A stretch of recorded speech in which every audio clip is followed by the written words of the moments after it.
So ಯಾವ ಸ್ಥಿತಿಗೆ ಇವತ್ತು ಹೊರಟೋಗಿದೆ ಅಂದರೆ ಅವರು ಎಸ್ಕಲೇಷನ್ ಮಾಡ್ತಾನೇ ಇದ್ದಾರೆ. ಈಗ ನಾವು ಯಾವ ಸ್ಥಿತಿಲಿ ಇದ್ದೀವಿ ಅಂದರೆ ನಾವು ಬರೇ ಡಿಫೆನ್ಸಿವ್ ಆ್ಯಕ್ಷನ್ನೇ ಮಾಡ್ಕೊಂಡಿರ್ಬೇಕಾ? ಅವ್ರು ಹೊಡಿತಾನೇ ಇರ್ತಾರೆ, ನಾವು ವಾಪಸ್ ಹೋಗಿ ಹೊಡಿತೀವಿ. ಇವತ್ತು ಬೆಳಗ್ಗೆ 4 ನಾವು ಏರ್ ಬೇಸಸ್ನ ಸ್ಟ್ರೈಕ್ ಮಾಡಿದ್ದೀವಿ. ಇವತ್ತು ಜಾಂಗು, ಮುದ್ದೆಕೆ, ಇದನ್ನು ಆ್ಯಕ್ಚುಲಿ ನೂರ್ ಖಾನ್ ಇದರೊಳಗೆ ಇಸ್ಲಾಮಾಬಾದಲ್ಲಿ ಹೊಡೆದಿದ್ದೀವಿ. ಆಯಿತು, ನಾವು ಮೊದಲು ಏನು ಮಾಡಿದ್ವಿ, ಒಂದು ಪ್ಲ್ಯಾನ್ ಅಂತ ನಿಮ್ಗೆ ಹೇಳಿದೆ. ಫಸ್ಟು ಏರ್ ಡಿಫೆನ್ಸ್ನ ನಾವು ಡಿಗ್ರೇಡ್ ಮಾಡಿದ್ವಿ. ಏರ್ ಡಿಫೆನ್ಸು ಅಂದರೆ ನಾವು ನಮ್ಮ ಕ್ಷಿಪಣಿಗಳು ಅಥವಾ ಏರ್ ಕಾರ್ಟ್ ಹೋದಾಗ ಅದನ್ನು it should not be visible, I should not be caught. ಆಮೇಲೆ ನಾವು ಅವ್ರದ್ದು ಇದನ್ನು ಏರ್ ಬೇಸಸ್ಗೆ ಹೊಡೆದ್ವಿ. ಅವರು ಅಮ್ಯುನಿಷನ್ ಡಿಪೋಗೆ ಹೊಡೆದಿದ್ದೀವಿ ಅವತ್ತು. ಸೊ ನಾವು ಸಿವಿಲಿಯನ್ ಏರಿಯಾಸ್ಗೆ ಹೊಡೆದಿಲ್ಲ. ಅವರು ಯಾವ ಥರ ಅವರು ಮಾಡೋ ಥರ ನಾವೇನು ಕೆಲಸ ಮಾಡಿಲ್ಲ. ಆದರೆ ಇದು ಸರಿಯಾ ಅನ್ನುವಂಥ ಒಂದು ಪ್ರಶ್ನೆ ಬಂದ್ಬಿಡಿದೆ. ಅದು ಸರಿಯಾ? ನಾವು ಮಾಡ್ತಿರೋದು ಸರಿಯಾ? ಇದನ್ನು ಮಾಡ್ತಿರೋದು ಸರಿಯಾ ತಪ್ಪ ಅಂತ ಹೇಳಕ್ಕೆ ನಮಗೆ ಭಾಳ ಕಷ್ಟ ಇವತ್ತು. ಈ ಇದಕ್ಕೆ ಉತ್ತರ ಕೊಡಬೇಕಾಗಿರೋ ನಮ್ಮ ಗೌರ್ಮೆಂಟು.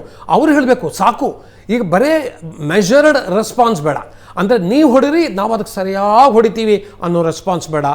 ನಾವು ಗೋ ಅಹೆಡ್ ಅಂತ ಅವರೇನಾದ್ರು ಹೇಳಿದರೆ, which in my opinion they might have already shed, ಆಗ ವಿ ಹ್ಯಾವ್ ಅನ್ ಆಪ್ಷನ್. ನಾವಿವಾಗ ತೋರಿಸಿದ್ದೀವಿ, ನಾವಿವತ್ತು ಇಲ್ಲಿಂದ ಇಸ್ಲಾಮಾಬಾದ್ಗೆ ಆರಾಮಾಗಿ ಫ್ಲೈ ಮಾಡ್ಕೊಂಬಂದು ಹೊಡಿತೀವಿ ನಿಮ್ಮನ್ನು ಅಂತ. ಯಾಕೆಂದರೆ ಯಾವ ಥರ ರೇಡಾರ್ ಡಿಟೆಕ್ಷನ್ನೂ ಇಲ್ಲ, ಯಾವ ಥರ ಪ್ರಾಬ್ಲಮ್ಮೂ ಇಲ್ಲ. ಅವ್ರನ್ನ ಕಂಪ್ಲೀಟ್ಲಿ ಡಿಗ್ರೇಡೆಡ್ ಇದ್ದರೂ ಅವರು they are ineffective Chinese equipment. ಅವ್ರದ್ದು ಒಂದು ಕೆಲಸ ಮಾಡ್ತಾ ಇಲ್ಲ ಚೈನೀಸ್ ಎಕ್ವಿಪ್ಮೆಂಟು. ಸೊ ಈ ಥರ ಒಂದು ಸ್ಥಿತಿಯಲ್ಲಿದ್ದೀವಿ. But whatever it is Ajith, ಭಯಂಕರವಾದ ಸಿಚುವೇಶನ್, ಭಯಂಕರ ಸಿಚುವೇಶನ್. ವಿ ಹ್ಯಾವ್ ರೀಚ್ಡ್ ಆ ಎಸ್ಕಲೇಷನ್ ಲ್ಯಾಡರ್ ಅಂತ ಅವರು ಹೇಳ್ತಿದ್ದಾರೆ. ನಾವು ಅದು ಉತ್ತುಂಗಕ್ಕೆ ಬಂದ್ಬಿಟ್ಟಿದ್ದೀವಿ, ಇವತ್ತು ಬಂದ್ಬಿಟ್ಟಿದ್ದೀವಿ. ಸೊ ಈಗ ನಾವು it is make or break. ಇದನ್ನು ಡಿಫೆನ್ಸಿವೇ ಮಾಡ್ತೀವಿ ಅಂದರೆ ಇದೇ ಥರ ನಡೀತಾನೆ ಇರುತ್ತೆ. ವಿಪರೀತ ಪ್ರಾಣಹಾನಿ ಆಗುತ್ತೆ. ಅವ್ರೇನು ಮಾಡ್ತಿದ್ದಾರೆ, ಈಗ ಕಾಶ್ಮೀರ ಜಮ್ಮು ಹೊಡಿತಾ ಇದ್ದಾರೆ. ಯಾಕೆಂದರೆ ಅವ್ರಿಗೆ it is easy target for them. ಅವ್ರಿಗೆ is very easy for them to launch ಇದು ಟರ್ಕಿಶ್ ಮಿಸೈಲ್ಸ್. ಪ್ರತಿಯೊಂದು ಡ್ರೋನು ಇದನ್ನು ಸೋಂಗಾರ್ ಡ್ರೋನ್ ನಾವು ಹೊಡಿತಾ ಇದ್ದೀವಿ.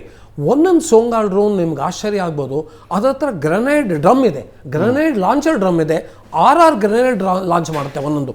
ಚಿಕ್ಕ ಇಷ್ಟು ಆ್ಯಕ್ಚುಲಿ ಡ್ರೋನ್ ಅಲ್ಲ. ನೀವು ಚಿಕ್ಕ ಹುಡುಗರು, you must understand this. It is called as a micro air vehicles, MAVs. It is a micro air vehicles or quadcopters.